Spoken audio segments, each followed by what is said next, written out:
out in the mountains, far from anyone. My mother-in-law glared at me. "Take care now," she said coldly before slamming the door of her fancy SUV. The sound echoed in the quiet night as gravel flew from the spinning tires. She drove off quickly, leaving me alone. Under the moonlight, I caught a glimpse of her face. For the first time, I saw her cruel smile and the glint of her eyes, sharp and dangerous like a predator. She looked at me like she'd already won.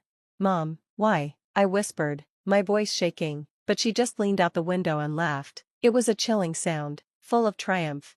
"Goodbye, Emily," she sneered. "No one's coming to help you. By tomorrow, you'll just be food for the wolves." Her words cut through me like ice. The roar of her SUV's engine faded as the headlights disappeared into the dark, leaving me frozen in disbelief.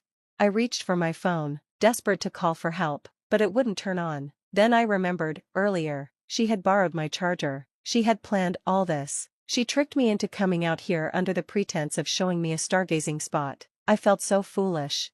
Maybe if I had tried harder to get along with her, or if I had been more serious about handling things with my husband, this wouldn't have happened. But now, standing in the freezing night, I was alone, with only the distant howls of animals echoing in the distance. Fear crept through me. I could feel something watching from the shadows between the trees. The crunch of leaves and heavy footsteps came closer. My heart pounded as I backed away, unsure which direction was safe. Behind me, the sound of footsteps grew louder. "I'm Emily Matthews, 26 years old, married to John for 2 years. John has always been kind and supportive. When I was overwhelmed with work or unwell, he would cook for me or help me feel better. Marrying him was the best decision of my life. I come from a well-off family, but I worked hard to build a life of my own. I didn't want to rely on my parents' money, so I kept my family's wealth a secret from John. I wanted to live by my own efforts. John and I both worked in the bridal industry, and I loved my job. But then John decided to quit his stable job to start his own business. Though worried, I supported him because I believed in his determination.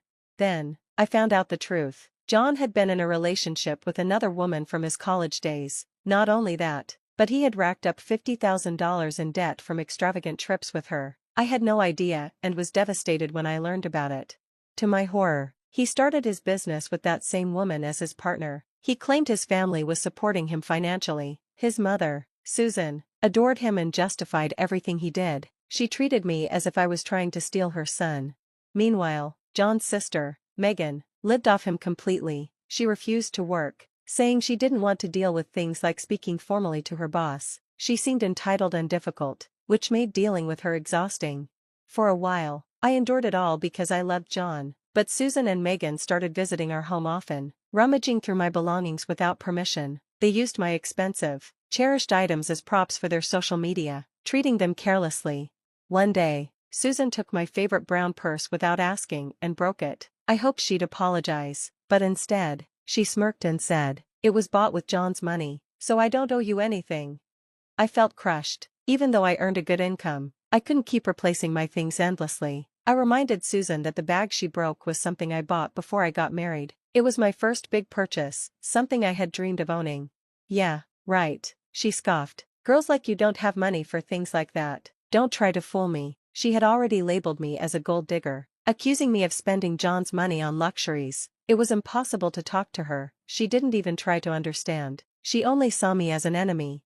When I turned to John for support, he barely listened. "Just hold on a little longer. Mom's going through a rough time," he said. It hurt so much to feel ignored, even by him. I had always thought of myself as strong and independent, but being so alone was overwhelming. Around that time, John's business started to fail. He couldn't keep up with Susan and Megan's expensive lifestyles anymore. He finally told them he couldn't support them financially. They panicked, but instead of considering getting jobs, they came up with another plan. "Take some of Emily's money and give it to us. Family comes first," Susan declared.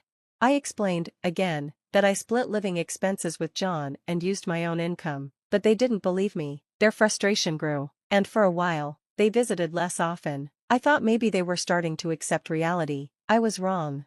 They were plotting something far worse. When Susan found out about my wealthy family, her resentment deepened. She became obsessed, convinced that if I disappeared, they could control John's money and even inherit a fortune from me. She imagined millions, even though I hadn't written a will, and my family, not them, would inherit everything. Her twisted thinking led her to a horrifying plan. Susan knew I loved photography, especially taking pictures of the night sky. She researched remote locations with little human activity and found a spot where she thought no one would find me. Out here, no one will ever find you. It's bear season, this'll look like an accident, she told Megan. Megan agreed without hesitation. I'll drive for you, Mom, we're doing this for John, she said, pretending it was for his sake, though it was really all for their own benefit. On the day of the plan, Susan called me with an unusually friendly tone. Emily, I know you love stargazing. There's a spot nearby with the most beautiful stars. Want to go? She asked. Feeling hesitant but hopeful, I agreed. They seemed so kind that day, chatting about beauty and fashion, even complimenting my hair. I've always wanted a daughter like you, Susan said warmly. It felt strange, but I wanted to believe they were finally accepting me. When we reached the spot, they encouraged me to step out and take pictures. We'll grab some things from the car and join you, they said. I stepped out, looking up at the breathtaking stars, but then I heard the car door slam. I turned to see them locking the doors and starting the engine. We'll be taking the house and car, watch out for bears. Honey, Susan shouted as they sped off, leaving me alone in the cold, dark mountains. Fear gripped me as I realized I had been abandoned, but I wasn't entirely unprepared. I had a backup plan. Meanwhile, Susan and Megan were celebrating. It's all taken care of, Susan said, grinning. They went out for a fancy dinner, thinking their troubles were over. But when they returned home, their celebration ended in shock. Police cars were waiting in the driveway. Standing beside them was me, calm and unharmed, alongside my father and several officers. What? How are you here? Susan stammered, frozen in disbelief. Megan tried to sneak away, but the police stopped her. I had been rescued thanks to my father's safety measures. Since I was young, he had insisted on tracking my location through GPS and having a backup emergency system. When I realized something was wrong, I activated it. My father, who had access to a private jet, reached me quickly. The clear stargazing spot made it easy for them to land and rescue me. I had also recorded the entire car ride, as my father had advised me to always record suspicious situations. We'll be taking the house and car, watch out for bears. Susan's voice rang out clearly from my phone. The evidence was undeniable. Susan and Megan were arrested on the spot for attempted murder and fraud. Susan fainted, and Megan broke down in hysterics, blaming her mother. John, meanwhile, was exposed for being with his mistress all along. He testified against his family, but it was just another betrayal in a series of heartbreaks.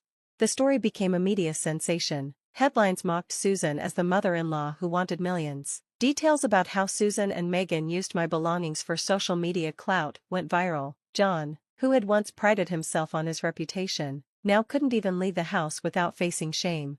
As for Susan and Megan, their disgrace didn't end with their arrests. Someone leaked their phone numbers, and they were bombarded with calls from angry strangers. The next day, all of Susan and Megan's bank accounts were frozen, and everything they owned was seized. Without John's income, they couldn't afford anything. To make matters worse, news about John's mistress spread all over the internet, destroying his reputation completely. The man who had betrayed me had now lost everything, including his dignity. I found out John had been with his mistress since the beginning of our marriage. Remembering the kind things he once did for me now felt like a cruel joke. Why had he married me if he never truly loved me? My heart ached with pain and betrayal, but I resolved to move on. Susan and Megan were evicted from their luxurious apartment and moved into public housing. It didn't take long before their new location was leaked online. Susan became mentally unstable, constantly muttering about how her life was over. Megan, abandoned by her own family, tried to work part-time jobs but struggled due to a lack of skills and work ethic. Megan even messaged me, asking for help getting a job like mine. Working at weddings and wearing nice clothes sounds fun, she said. I ignored her. The bridal industry wasn't something she could just jump into, and their downfall wasn't my responsibility. Meanwhile, Susan moved into a rundown apartment surrounded by graffiti and decay. As for me, I left the house I'd once shared with John, along with all my possessions, and returned to my parents' home. It felt safer, even though I still carried emotional scars. One day, John unexpectedly called me. Seeing his name on the screen made my stomach churn. Emily, I'm so sorry. I've cut ties with my mom. Please, let's try again, he said, but his promises felt hollow. How could I trust him again after everything? Maybe your mistress needs your protection more than I do, I replied coldly, ending the call. Susan wasn't done yet. Desperate and bitter, She hired a private investigator to dig up dirt on me. When the detective found nothing, Susan latched onto a small detail, my PTSD. She thought she could use it against me. One evening, as I walked alone, Susan suddenly appeared on the sidewalk. Her clothes were shabby, but her face wore a twisted grin. "Guess the bears didn't get you," she sneered. Her words sent a wave of fear through me as memories of that night in the mountains flooded back. She even threatened to spread a video of me unless I paid her. Though her threat made no sense, her presence terrified me. She climbed into a car and drove away, leaving me shaken. I called my father, who was furious. Using his resources, he discovered evidence of tax evasion and fraud in John's business. When confronted, John had no choice but to admit his guilt. His mistress, Lena, was shocked to learn she was tied to his shady dealings. Their lies and schemes unraveled, leaving them exposed and humiliated. John's accounts were frozen, and he lost everything. Even his mother, Susan, abandoned him, saying, "You're no son of mine." Both of them were left with nothing, their selfishness leading to their complete downfall. Despite everything, I focused on healing and finding a new purpose. My experience inspired me to help others escape toxic families and rebuild their lives. With my parents' support, I opened a refuge center in the family retreat where I'd once been rescued. It became a safe haven for those who needed a fresh start. I even earned a counseling qualification to guide others through their pain.